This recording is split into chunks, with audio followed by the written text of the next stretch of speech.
Good morning, students. Let us begin the next chapter in English 2, chapter number 3, The Girl Who Knew Everything.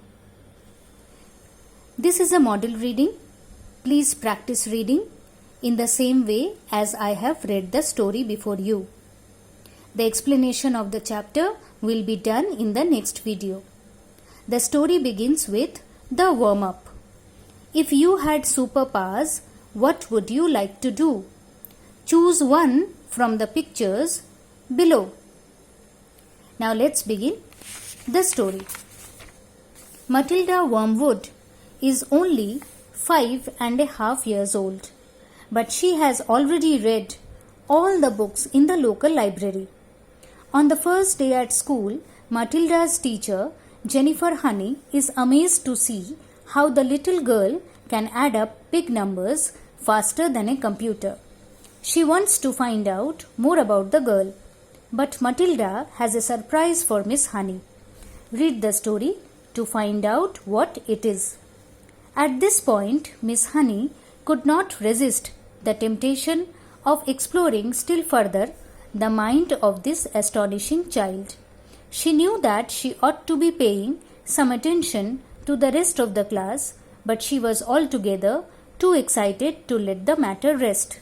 "Well," she said, pretending to address the whole class, "let us leave psalms for the moment and see if any of you have begun to learn to spell.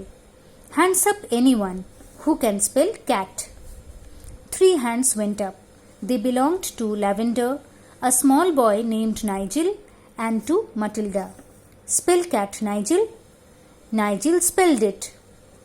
Miss Honey now decided to ask a question that normally she would not have dreamed of asking the class on its first day. "I wonder," she said, "whether any of you 3 who know how to spell cat have learned how to read a whole group of words when they are strung together in a sentence." "I have," Nigel said. "So have I," Lavender said. Miss Honey went back to the blackboard and wrote with her white chalk the sentence, "I have already begun to learn how to read long sentences." She had purposely made it difficult, and she knew that there were precious few 5-year-olds around who would be able to manage it. "Can you tell me what that says, Nigel?" she asked. "That's too hard," Nigel said. "Lavender?" "The first word is I," Lavender said. "Can any of you read the whole sentence?" Miss Honey asked, waiting for the yes that she felt certain was going to come from Matilda. "Yes," Matilda said. "Go ahead," Miss Honey said. Matilda read the sentence without any hesitation at all. "That's really is very good indeed," Miss Honey said, making the understatement of her life. "How much can you read, Matilda?" "I think I can read most things, Miss Honey," Matilda said, "although I am afraid I can't always understand the meanings."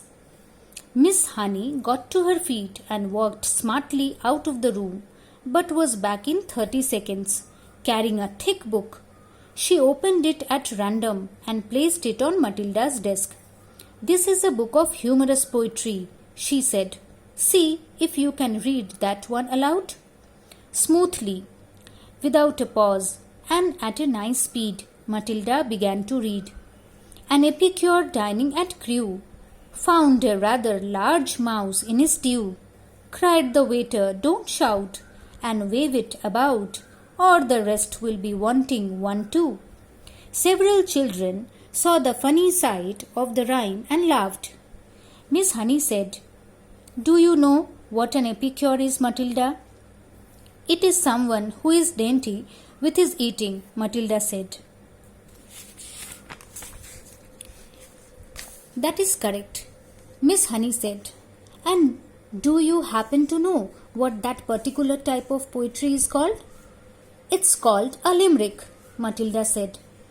"That's a lovely one. It's so funny." "It's a famous one," Miss Honey said, picking up the book and returning to her table in front of the class. A witty limerick is very hard to write, she added. They look easy, but they most certainly are not. I know, Matilda said. I have tried quite a few times, but mine are never any good. You have you? Miss Honey said, more startled than ever. Well, Matilda, I would very much like to hear one of these limericks you say you have written. Could you try to remember one for us? Well, Matilda said, hesitating, I have actually been trying to make up one about you, Miss Honey, while we have been sitting here. About me, Miss Honey cried.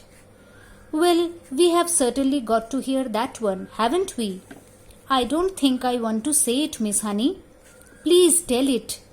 Miss Honey said, I promise I won't mind.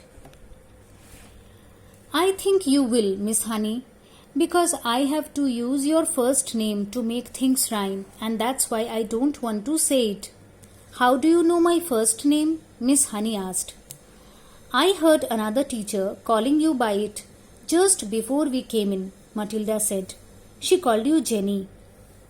I insist upon hearing this limerick. Miss Honey said, smiling one of her rare smiles. Stand up and recite it. Reluctantly, Matilda stood up and very slowly, very nervously, she recited her limerick.